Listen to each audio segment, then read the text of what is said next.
아가서 말씀 묵상하겠습니다. 아가서 1장 1절에서 4절 말씀입니다. 아가서 1장 1절에서 4절 읽겠습니다. 내게 입맞추기를 원하니 내 사랑이 포도주보다 나음이로구나. 내 기름이 향기로워 아름답고 내 이름이 쏟은 향기름 같으므로 처녀들이 너를 사랑하는구나. 왕이 나를 그의 방으로 이끌어 들이시니 너는 나를 인도하라. 우리가 너를 따라 달려가리라. 우리가 너로 말미암아 기뻐하며 즐거워하니 내 사랑이 포도주보다 더 진함이라. 처녀들이 너를 사랑함이 마땅하니라. 아멘. 아름다운 사랑의 노래. 이 아가서는 아가라고 하는 말 자체가 히브리어의 시로 하시림이라고 하는 말이죠. 노래 중에 노래다. 즉 가장 아름다운 최고의 노래다. 그런 뜻이에요. 이 아가서는 룻기, 또 예레미야, 에가, 전도서, 에스더스 이 다섯 두루마리와 함께 유대인들의 명절에 회당에서 읽혀졌던, 낭독되었던 말씀이에요. 그래서 이 아가서는 언제 읽었느냐? 6월절이 되면 이 아가서를 반드시 낭독합니다. 룻기서는 오순절, 예레미야, 에가는 예루살렘이 함락되던 날 반드시 예레미야, 에가를 읽습니다. 전도서는 장막절. 그다음 에스더서는 잘 아는 대로 불임절이죠. 불임절 절기에 낭독되었던 말씀이다. 그러니까 유대인들에게 있어서 이 아가서는 굉장히 친근하죠. 절기 때마다 읽는 말씀이니까요. 그래서 이 아가서는 6월절이잖아요. 한 해를 시작하는 거예요. 6월절이. 한 해를 시작하는 기준이 바로 아가서죠. 6월절인데 그때 아가서를 읽었다. 유대인들에게 있어서 6월절의 의미는 굉장히 크잖아요. 애굽에서 고통받고 절망 중에 있을 때 하나님께서 그들을 구원하신 날이죠. 그때 아가서를 묵상했다. 굉장히 의미가 있는 거예요. 그래서 이 아가서는 핵심 주제가 이제 사랑이잖아요. 사랑에 대한 말씀이 잘 나와 있는데 특히 유대인들의 그 풍습에 보면 유대인들이 아가서를 또 이렇게 듣고 묵상할 때 보통 30세 이상이 되어야 이 아가서를 접할 수 있었다 그래요. 그 이제 내용이 남녀간의 어떤 사랑의 내용들이 많이 기록되어 있기 때문에 어린아이들은 잘 이해가 되지 못하고 그래서 30세 이상이 묵상했다. 이런 걸 보면서 우리가 이 아가서를 깊이 묵상할 수 있는 그 나이가 30세라 그랬단 말이에요. 그런 걸로 봐서 우리가 이 아가서를 제대로 묵상하고 이해하기 위해서는 영적인 성숙이 필요하다. 저는 이걸 다시 한번 깨달았어요. 이 서론을 묵상하면서 이게 상당히 설득력이 있다. 그러니까 처음 신앙생활하는 사람들은 이 아가서를 그냥 통과합니다. 이 내용이 은혜가 안 돼요. 무슨 이런 내용을 성경에 기록했냐. 하나님과의 그 사랑이 깊어지지 않으면 그것을 제대로 이해하지 못하는 사람은 이 아가서가 은혜가 안 돼요. 그래서 오늘 이때 이 아가서를 묵상하게 되는구나. 저 나름대로 그렇게 생각을 해봤어요. 영적으로 성숙해야 아가서를 이해할 수 있다. 이 주제는, 아가서의 주제는 하나님의 뜻에 따른 남녀간의 사랑이 주는 기쁨이에요.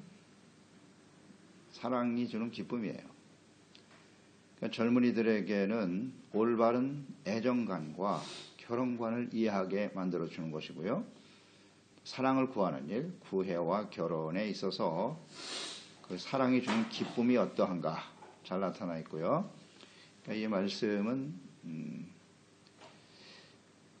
하나님의 말씀을 왜곡하는 그런 잘못된 이단 사상들이 있었는데 대표적인 것이 금욕주의와 쾌락주의였어요.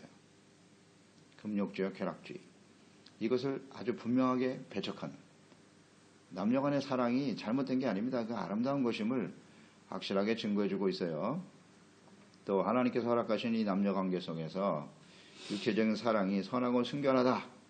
것을 가르쳐주고 이 솔로몬과 술람비 여인의 사랑의 관계를 잘 묘사하고 있는 것인데요. 이것은 예수 그리스도와 교회, 즉 하나님과 그 백성들의 사랑의 교제, 사랑의 관계가 얼마나 기쁨을 주고 우리에게 생명을 주는가, 이런 것을 잘 기록하고 있는 거예요. 따라서 이 아가서를 해석하는 방법에는 세 가지가 있어요. 접근하는 해석 방법이, 첫째는 비유적 혹은 풍류적 해석법인데, 이것은 하나님과 그 백성들 간의 사랑으로 완전히 이 비유해서 해석하는 거예요. 100% 풍류로 해석해야 한다, 그런 방법이 있고요. 두 번째는 이 아가서 자체가 문학적으로 볼 때는 상당히 드라마틱하잖아요. 연극적인 요소가 있다면, 극적인 요소가 있기 때문에 그래서 그냥 문학적으로, 극적으로 이해해야 된다, 이렇게 주장하는 것이죠. 그런데 이 두 번째 해석으로 너무 치우치다 보면은 영적인 의미를 놓치는 오류가 있어요. 그러니까 있는 그대로 보자는 거죠. 그냥 하나의 문학적인 내용일 뿐이다, 이렇게 해석하는 거예요. 문제가 있죠. 세 번째 방법이 이제 모형적 해석이라고 하는데요. 혹은 상징적 해석. 하나님과 그의 백성들, 교회와 그리스도와의 사랑을 모형적으로 보여준 것이다, 예표다, 이런 식으로 접근하는 거예요. 그래서 이것은 비유적인, 풍유적인 해석보다는 본문의 의미에 좀 더 충실할 수 있다는 거예요. 그러니까 모든 걸 다 풍유와 비유로 보는 해석과 이 모형적 해석은 이 중간 역할을 하는 거죠. 따라서 가장 바람직한 해석 방법은 세 번째인 모형적 해석 방법을 중심으로 하되, 두 가지 해석법을 잘 참조해서 하는 것이 가장 바람직하다. 그런 측면에서 우리는 아가서를 묵상하게 될 거예요. 그런 생각을 가지고 이 아가서를 봐야 되는 거예요. 그래야 하나님이 이 아가서를 성경에 기록하신 그 뜻을 이해할 수 있는 거죠. 하나님께서 왜 아가서를 성경에 두셨는가? 그래서 이 아가서는 한 세 부분으로 나눌 수 있는데요. 1절에서 3장 5절까지의 내용은 첫사랑의 기쁨, 그것을 잘 묘사하고 있고요. 술람미 여인이 사랑하는 자를 기다리다가 만나고 또 그 기쁨을 노래하는 것이 이제 첫 번째 부분이 될 것이고, 두 번째는 3장 6절에서 5장 1절까지인데 결혼입니다. 그렇게 찾던 사람과 결혼하죠. 그래서 결혼과 기쁨을 묘사하고 있는 내용. 마지막 세 번째 단락은 5장 2절에서 8장 14절까지인데 다시 헤어져요. 결혼해서 있었던 두 사람이 헤어졌는데 그 헤어짐과 다시 만남에 대한 내용이 기록되어 있어요. 그래서 이 부주의로 남편과 떨어짐으로써 결혼의 기쁨이 사라진다. 그러나 다시 만난 그 남편과 아내는 완전한 사랑으로 성숙해진다. 이게 핵심적인 내용이에요. 그러니까 이것을 그리스도와의 사랑으로 이렇게 딱 정리해 보세요. 사랑이 탁 느껴지지 않습니까? 우리가 하나님을 사랑했고 그 사랑에 감격과 기쁨이 있었고, 그런데 시간이 흘러가면서 하나님과의 사랑의 관계가 깨져요. 우리 인간의 삶도 비슷하잖아요. 첫사랑을 얼마 가지 않아 식어버리죠. 결혼한 이후에 당하는 그 갈등과 반목, 아픔들, 헤어짐, 그러나 다시 만남으로 회복되는 사랑의 기쁨, 우리 삶에 녹아있는 사랑의 이야기예요. 진솔한 사랑의 이야기고, 이 솔로몬의 아가라고 돼 있죠. 1절에. 이 아가서의 기록자는 솔로몬이다. 솔로몬은 하나님께로부터 지혜를 얻은 사람이잖아요. 이 지혜란 건 뭐냐? 사랑이잖아요. 사랑과 의가 지혜죠. 의, 선함, 또 총명, 그리고 구체적으로 하나님을 사랑하고 이웃을 사랑하는 것이 지혜입니다. 그게 하나님의 뜻이기도 하고요. 그래서 사랑을 제대로 이해하는 것이 지혜거든요. 지혜입니다. 근데 이 지혜를 얻은 솔로몬이 모든 것을, 사람들의 모든 삶을 잘 관찰하잖아요. 관찰하면서 거기에 나타난 진정한 하나님의 뜻이 무엇인가를 도출해내고 깨닫는 이런 지혜를 가진 사람이었거든요. 그러니까 남녀 간의 사랑을 깊이 통찰하고 그 그 내용을 잘 기록함으로써 이 남녀간의 사랑도 이렇게 애틋하고 우리에게 기쁨과 즐거움을 주는데 우리가 과연 이런 모습으로 하나님을 사랑하고 있는가? 하나님과 우리와의 사랑의 교제는 어떻지? 이렇게 정리해 놓은 것이 바로 아가서예요. 아가서입니다. 2절에 보면 내게 입맞추기를 원하니 내 사랑이 포도주보다 나음이로구나. 내게 입맞추기를 원하니 너의 사랑이 포도주보다. 이 술람미 여인과 솔로몬이거든요. 이 술람미 여인은 사랑하는 솔로몬으로부터 사랑의 입맞춤을 지금 간구하고 있죠. 간절하죠. 입맞추기를 원하니 그랬어요. 입맞춤이라고 하는 것은 사랑의 표현이잖아요. 유대인들에게 있어서 입술이나 혹은 볼이나 손에 발에 입맞추기도 하죠. 이런 모습들은 사랑과 존경의 표시죠. 존경의 표시입니다. 상대방에 대한 사랑의 표현인데 그 사랑이 포도주보다 더 달콤하다는 거죠. 더 달콤한 그 사랑의 입맞춤을 간구하고 있는 여인. 이 솔로몬에 대한 뜨거운 사랑의 표현이죠. 이것을 이제 우리가 그리스도와 하나님과의 사랑으로 이렇게 접목해서 묵상을 해보세요. 이것이 하나님과 성도 간의 뜨거운 사랑의 교제가 있어야 한다는 것을 우리에게 보여주는 거죠. 이 술람미 여인이 사랑하는 남자를 이렇게 사모하는 것처럼 입맞춤, 교제, 사랑의 교제와 나눔 아니에요? 우리가 이렇게 하나님과 그리스도를 사랑하면서 그 교제를 간절히 사모하는 자인가? 이렇게 한번 묵상해 보세요. 사랑하고 있는가? 그런 자들이 되어야 마땅한 것이죠. 잠언서 8장 17절에서 보았죠. 나를 사랑하는 자들이 나의 사랑을 입으며 나를 간절히 찾는 자가 나를 만날 것이니라. 오늘 이 술람미 여인이 사랑하는 남자의 그 간절한 사랑을 간구하고 있는 것처럼 우리가 그렇게 하나님을 사랑하고 지혜의 말씀을 사모하고 있는가? 하나님을 간절히 사랑하고 찾아야 된다 그랬고요. 그래야 만날 수 있다 그랬어요. 요한복음 14장 21절에는 나의 계명을 지키는 자라야 나를 사랑하는 자니 나를 사랑하는 자는 내 아버지께 사랑을 받을 것이요 나도 그를 사랑하여 그에게 나를 나타내리라. 그렇죠? 사랑하는 자에게 나타내시는 겁니다. 이렇게 간절히 사모하는 자에게 하나님께서는 자신을 나타내 보여주시겠다. 이런 교제가 진심으로 이루어지게 되는 거예요. 하나님을 사랑하는 것이란 뭐냐? 나의 계명을 지키는 자다. 나를 간절히 찾고 사랑하는 것이다. 이런 마음이거든요. 이미 하나님께서는 우리를 사랑하셨어요. 그러니까 이 사랑을 맛본 사람만이 이렇게 사랑을 갈구하게 되겠죠. 하나님께서 그 아들을 내어주시기까지 이미 우리를 사랑하셨고 우리도 마땅히 하나님과 예수 그리스도를 사랑하고 그분과의 사랑의 교제를 이렇게 간절히 사모해야 한다라는 것이죠. 그것은 곧 말씀을 지키고 따르는 자로 나타나겠죠. 잘 묵상해 봐야 합니다. 하나님 이렇게 간절히 사랑의 교제를 간구하고 있나요?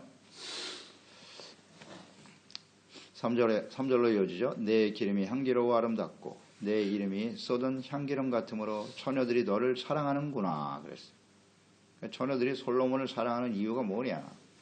머리에 부어진 기름이 향기로워 아름답다. 내 기름이 향기롭고 아름답다. 머리에 보통 향기를 바르고 붓게 되는데요. 그것이 굉장히 아름답다는 것이고 또 내 이름이 쏟은 향기름 같다. 그러니까 모든 처녀들이 다 사모한다는 거예요. 그러니까 머리에 부어진 기름이 향기롭다는 것은 외모가 매우 존귀하고 아름답게 생겼다는 것이고 더 나아가서 그 이름이라고 하는 것은 인격이죠. 인격 혹은 품격 이것이 아주 향기롭고 아름답다는 거죠. 그래서 모든 사람들의 흠모의 대상이 되더라. 흠모의 대상이 된다. 그러니까 이런 걸 묵상해 보면서 우리가 하나님과 예수 그리스도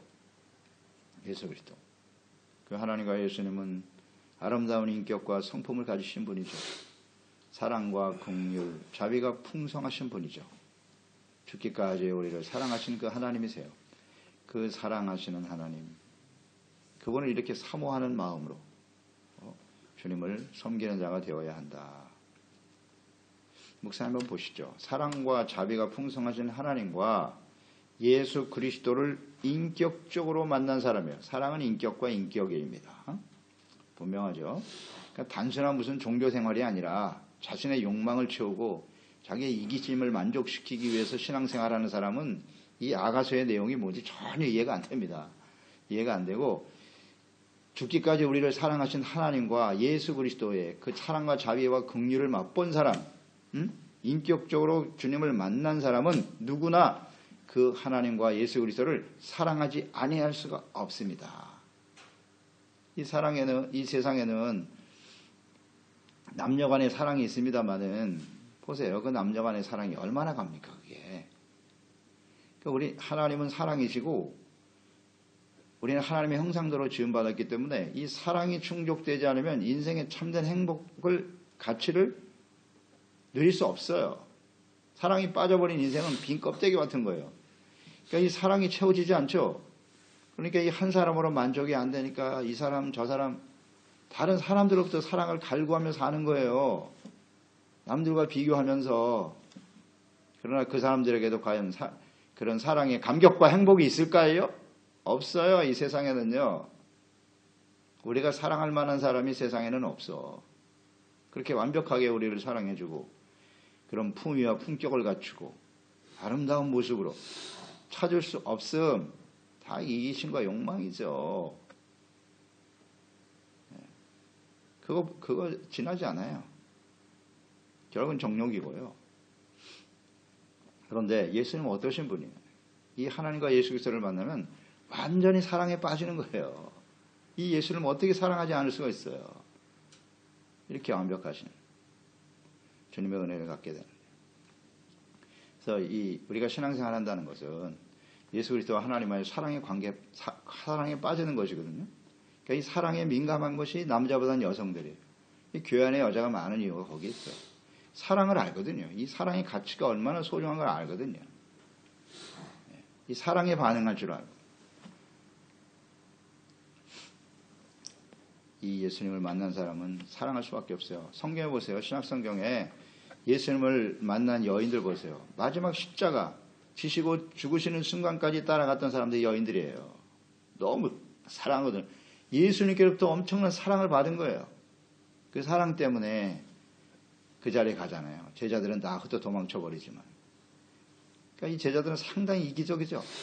욕망이 예수님을 통해서 내가 성공하고 출세하고 왕이 되면 내가 높은 자리에 올라가야지. 이런 생각을 가지고 예수님을 따랐던 사람들이고 마지막까지 십자가의 자리에 섰던 이 여인들은 정말 사랑했어요. 예수님을. 사랑이잖아요. 이 사랑. 그러니까 향유를 부어준 예수님의 그 발에 나드 한 건 향유를 부어 발을 씻겨주었던 마리아 같은 사람 보세요.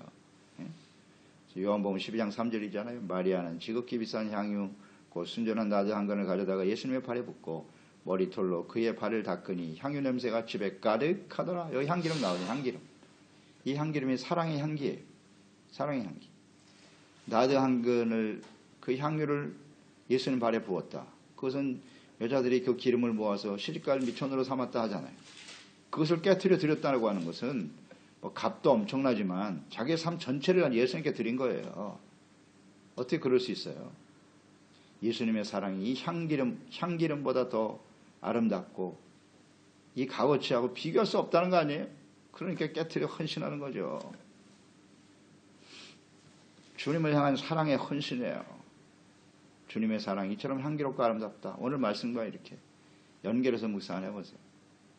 우리는 이렇게 주님을 사랑하고 있나요? 이렇게 헌신할 수 있나요? 주님을 위해서요. 이기적이고 상당히 계산적이죠. 우리는 내가 이렇게 했으니까 하나님 어떻게 해주시겠지. 그게 아니에요. 이건 완전한 사랑의 헌신이에요. 사랑이 동기되지 않으면 이건 할 수가 없는 일이에요. 우리는 주님과 이런 사랑의 관계 속에 살고 있나요? 정말 사모하고 있나요? 주님을 사랑하는 동기, 사랑이 아니면 이건 지속될 수 없는 거예요. 4절에도 보면 왕이 나를 그의 방으로 이끌어 들이시니 너는 나를 인도하라. 우리가 너를 따라 달려가리라.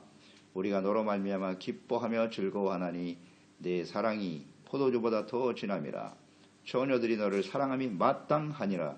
이 처녀들, 이게 다 성도들이에요. 예수 그리스도를 알고 믿는 사람들이죠. 그렇게 보면 되겠죠. 너를 사랑함이 마땅하니라. 야, 이 말씀 속에 굉장히 중요한 말씀들이 많이 단어들이 나오네요. 그러니까 왕과 사랑의 교제를 사모하는 여인, 왕의 인도함을 따라 왕이 거하는 방으로 인도하여 줄 것을 사모하고 있네요. 왕이 그의 방으로 그랬어요. 하나님과의 교제, 인격적인 교제를 한번 생각해 보시고요. 이 방을 하나님의 나라 교회로 한번 묵상을 해 보시고요. 그렇게 우리가 사모하는 마음을 갖고 있나? 하나님의 나라와 그리스도의 몸된 교회를 위해서 그곳에서 주님과 사랑의 교제를 나누고자 하는 간절함이 있나? 네, 이렇게 묵상해 보세요. 그 교제가 인도함을 받기를 간절히 사모하는 이유, 우리가 너로 말미암아 그랬어요. 말미암아에 동그라미 치시고, 너로 말미암아, 예수 그리스도로 말미암아, 하나님으로 말미암아 기뻐하며 즐거워하고 있나요? 사랑의 대상이잖아요. 사랑의 대상. 내가 사랑하는 사람으로 인해서 기뻐하고 즐거워하는 거 아니에요? 그게 사랑이죠. 기뻐하고 즐거운 거예요.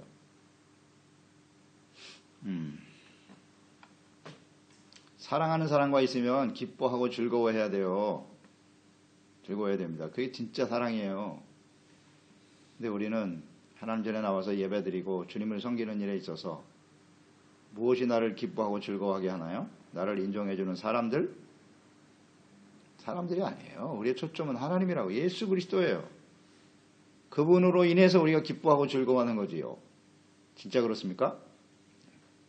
이게 왜곡돼 있다고. 왜곡돼 있어. 사람들이 나를 알아주면 기뻐하고,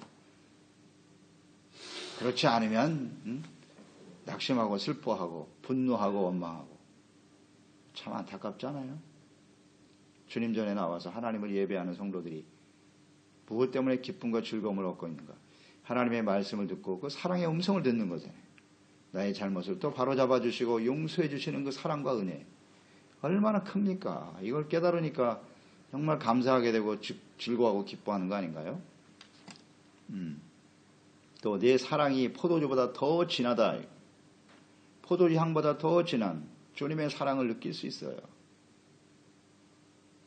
그래서 처녀들이 너를 사랑함이 마땅하다 그랬어요. 이 주님의 사랑을 맛본 사람이 주님 앞에 나와 사랑하고 그 주님을 섬기는 것은 너무 당연하다는 거예요. 이거 억지로 되는 게 아니에요. 사랑이 억지로 됩니까? 마땅한 거예요. 당연히 해야 할 일을 하는 거예요.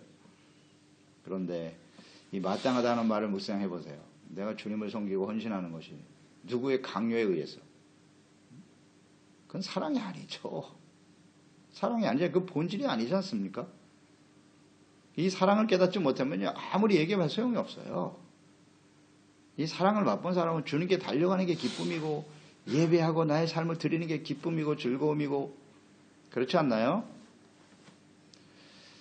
만약 그렇지 못하다면요, 심각하게 하나님 앞에 우리 자신을 내려놓고 묵상해 봐야 돼요. 내가 정말 주님을 아나? 주님의 사랑을 맛본 사람이 맞나?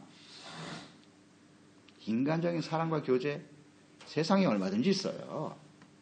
또 얼마 지속되지도 못하지만, 그것을 교회 안에서 인간적인 것으로 해결해 보려고, 그러니 뭐 기쁨이 있나요? 즐거움이 없습니다. 참 중요한 문제네요. 그래서 오직 하나님과 예수 그리스도로 인해서 기뻐하고 즐거워 있는가? 로마서 5장 8절이잖아요. 우리가 기뻐하고 즐거워할 수밖에 없는 이유는 하나님이 이미 우리를 사랑하셨기 때문이에요. 우리가 아직 죄인 되었을 때 그리스도께서 우리를 위하여 죽으심으로 하나님께서 우리에 대한 자기의 사랑을 확증하셨다. 확실히 보여주셨어요. 십자가를 통해서. 또 구약 성경 스바냐서 3장 17절에 보면 하나님이 그 백성을 얼마나 사랑하시는지, 너희 하나님 여호와가 너희 가운데 계시니 그는 구원을 베푸실 전능자이시라. 그가 너로 말미암아 기쁨을 이기지 못하시며 너를 잠잠히 사랑하시며 너로 말미암아 즐거이 부르며 기뻐하시리라. 아멘. 이게 그의 백성들을 향한 하나님의 마음이에요. 그 주님의 사랑과 마음을 깨달은 우리들이 하나님 전에 나가서 하나님으로 인해서 기뻐하고 즐거워하고 기쁨을 이기지 못한다. 그 주님의 사랑의 마음이 이렇게 우리에게 전달되는 거예요. 이게 신앙생활이잖아요. 이게 하나님을 만난 사람 아니에요. 정말 마음 중심에서부터 일어나는 이런 기쁨과 즐거움으로 하나님을 섬겨야지. 무엇으로 말미암아 나는 기뻐하고 즐거워하고 있는가요? 잘 묵상해 보세요. 이 아가서 정말 은혜롭습니다. 우리가 하나님과 우리의 사랑의 관계가, 이 사랑이라고 하는 게 여러분 잘 아시잖아요. 에로스가 있고, 부모와 자녀 간, 에로스 남녀 간의 사랑이죠. 부모 간의 사랑 스톨게, 친구들의 사랑 필레오, 진짜 사랑 아가페죠.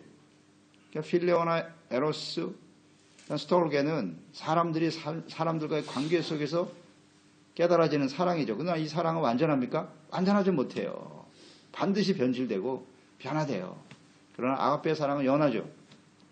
그 중에서 가장 뜨거운 게 에로스의 사랑인데, 그 에로스의 사랑의 모습이 우리 사람에게도 이런 감격과 기쁨을 주는데, 하물며 그게 얼마 못 가잖아요. 시간이 가면 금방 변질되고 말지만, 그러나 그 사랑의 느낌을 아는 사람들만이 그 아가페의 사랑이 훨씬 더 크다는 거죠. 그보다 더 큰, 정말 끊어지지 않는 기쁨과 감격을 우리에게 부어준다.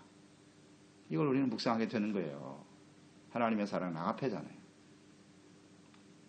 이런 사랑을 우리가 잘 함께 삶을 통해서 우리가 깨달은 바 아니겠어요? 이것을 잘 묵상하면서 그 하나님의 아가페의 사랑, 영원한 변치 않은 주님의 사랑을 깨달은 사람들은 기뻐하고 즐거워함이 마땅하도다. 기도하겠습니다. 하나님 아버지, 오늘도 이 아가서 말씀을 묵상하게 됩니다. 이 아가서는 6월절 절기에 이스라엘 백성들이 성전에서 항상 이 말씀을 낭독했다 그래요.